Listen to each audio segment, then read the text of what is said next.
What's going on, Jerome's Pro Football Focus, generally frenemies of the Minnesota Vikings, actually did a little nice in their latest NFL mock draft. And the Vikings, it's a great defensive line class. It's a great running back class as well. Vikings don't have a ton of draft picks, but interior offensive line is always been an issue for the Vikings basically since Hutchinson left in 2011. So the Vikings do get themselves a day one set it and forget it, hopefully decades plus a starter, rock star at guard in this mock draft. So let's go dive on in. This does have trades. Tennessee Titans, Abdul Carter 1. If they can't trade down, I do think Carter's going to be a legit superstar. And all of the comparisons to Micah Parsons are there. An off-ball who became an edge, doesn't have the traditional measurables, but just gets after the quarterback's ass. Wore number 11 at Penn State. Does make sense. And the Titans, Carter's going to be a difference maker. Absolutely. Travis Hunter goes to the Browns. I kind of like it. I mean, I don't know. Like, could they go quarterback in this spot? Could they trade down and get a bounty? It's certainly possible.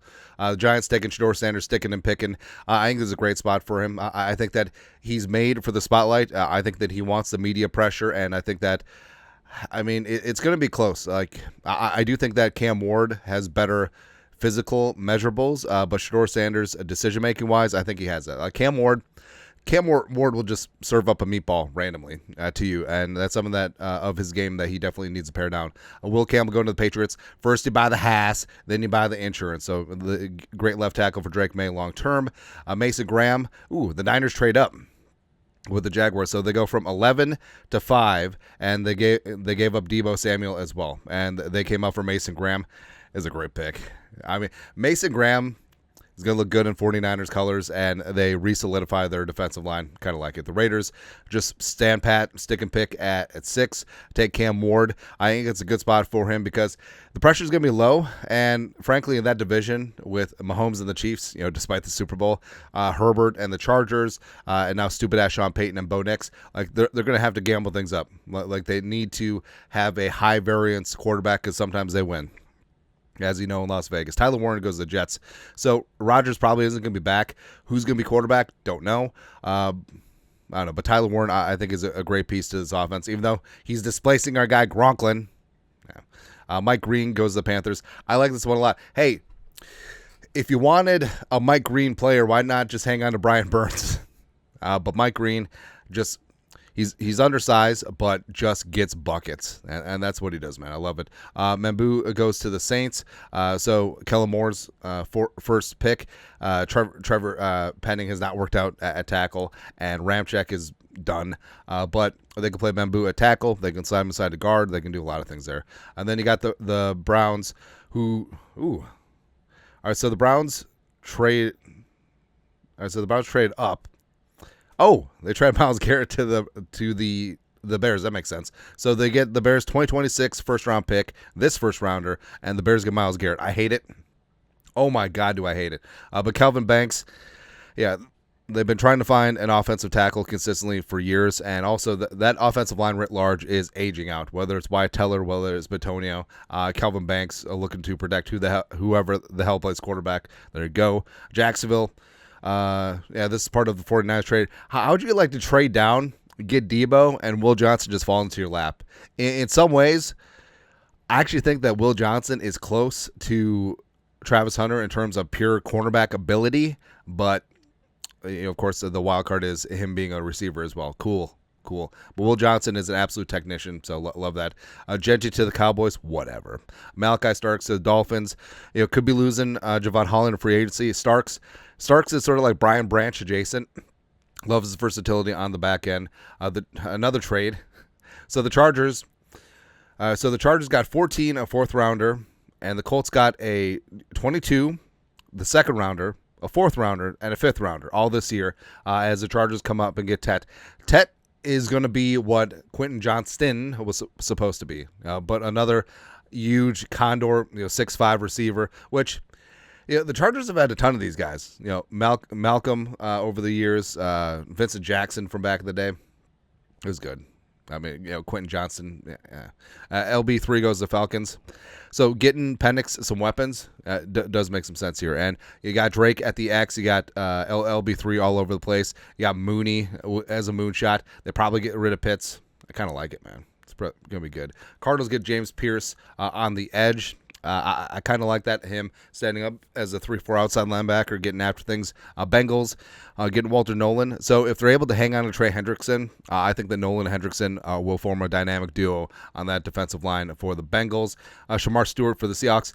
It seems like the Seahawks just always do this. The Seahawks, the Eagles, and the Ravens just always get a front seven player, and then he's amazing. And Shamar Stewart is going to be an absolute stud. He's going to be a monster in Seattle. Plus, they've sunk a ton of draft capital in that defensive line. Byron Murphy Jr., our guy Boye Mafe, but I mean they're going to be good up there. And then you got the Commies. So they traded up. They have a 29 and a third rounder to come up to 19, getting Michael Williams. So the Commies didn't get Myles Garrett, but they do have a really solid edge defender in Michael coming out of Georgia. The Broncos getting Colson Loveland, phenomenal tight end. It is a really good tight end class. So now stupid-ass Sean Payton gets his Jimmy Graham, whatever. Jahdae Barron goes to the Steelers. I kind of like it. I kind of like it, not going to lie. So you got Minka, you got Jahdae Barron, you got several defensive backs that have a lot of flexibility back there. Also, you got JPJ. It'll be good. It'll be good, man. 22, another trade. So the Colts came up. And, this is the Chargers trade. I'm an idiot. But Siobhan Revell from East Carolina. So he probably would have been a top half of the first-round pick if he didn't have the ACL. But he's got great ball skills, and I think that he's going to be a really solid corner in Indianapolis. Egbuka goes to the Packers. Hey, I was told that all of their wide receiver threes were good. But Egbuka, in terms of the pantheon of Ohio State receivers, like he's definitely overlooked, mainly because he didn't declare right away as a junior. But I feel like he's been so used to being a wide receiver 2-3 that he can fill that role for the Packers. And Jaden Reed, obviously the wide receiver 1 for the Packers. Vikings getting Tyler Booker. I love it. I absolutely freaking love it, man. This is what they wrote. Vikings could target defensive back in this range, but their interior offensive line was weak spot 2024 and 2023 and 2022 and 2029. And the reason they didn't advance further in the playoffs, Booker is a rock-solid guard prospect who is talked about in high regard for his intangibles and how he approaches the game. And we've already talked about Tyler Booker extensively. He's a huge draft crush of mine. I think that he's the best interior offensive lineman in this class, and put him at left guard and set in, forget it. Right? Last year at 86.5 PFF pass block grade, 2 sacks allowed on 1,035 career pass reps, a 1.6% career pressure rate, which is good. He's a team captain. Also, don't sleep on the fact that he changed offenses with Alabama last year with Nick Saban retiring and Kalen DeBoer coming on in with the new staff. So that is important. And first-team All-American this year, and he is just a rock-solid, great anchor, road grader in the run game, good movement skills as well. They use him a lot, pulling on power, as well as obviously a prodigious pass protector. So absolutely no-brainer. Like, is it the sexiest pick in the world at 24? No, but I do not care. I do not care. The Vikings can still take part of this really deep defensive tackle class as well as running back class a little bit later on. And then the rest of it, Patriots trade up for Matthew Golden. Hadi Campbell goes to the Rams. Connerly goes to the Ravens. And Ronnie Stanley's probably going to be out. I always thought that Ronnie Stanley, so he got the big-time contract before he got injured. I always thought that Ronnie Stanley's pass protection numbers were amplified by the fact that Lamar Jackson could just run so well. I actually think that. Like, I feel like Ronnie Stanley was a solid player that was made to look like a borderline all-pro for years just because of Lamar Jackson. That's how things go. Jalen Walker goes to the Lions. Could make some sense there. They got some free agents in that linebacker room. Then you got Gray Zabel going to the Buccaneers.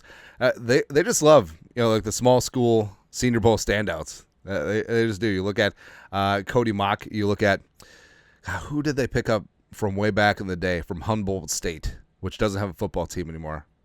Doesn't matter. But yeah, Zabel, I think that's a great spot for the Buccaneers. Also, I mean, Grant Barton's going to be legit eventually, right? The pride of Duke, guy that I wanted last year. And also, the Vikings taking Booker, they passed up on guys like Grant, they passed up on guys like Derek Hammond, who goes to the Chiefs, helping replace Chris Jones eventually, and Scorton. It's really freaking annoying that the Eagles just get Scorton just like nothing because they're losing Milton Williams. Josh Sweat might be aged out there eventually, but Scorton is just so Scorton, Jalen Hunt, Nolan Smith, and just adding to that front seven. Come on, it's ridiculous. That's where I want the Vikings to be eventually. Just put the emphasis on both of the trenches, make sure that you're good to go, and then sit your ass at the back of the draft. So many other teams desperate. The honeypot is always back end of the first round, top end of the second round. You can trade out all you want. Every other year it seems like you get a mofo front seven dude. It's just annoying, man. I can't wait. I can't hardly wait until the Vikings get to that spot. But your thoughts are thoughts. Vikings land a true set it and forget it starting left guard in PFF's latest mock draft. Love it. Love it. Let us know your thoughts, our thoughts, comment section. You guys are the best. You know what to do. Skol. Production value.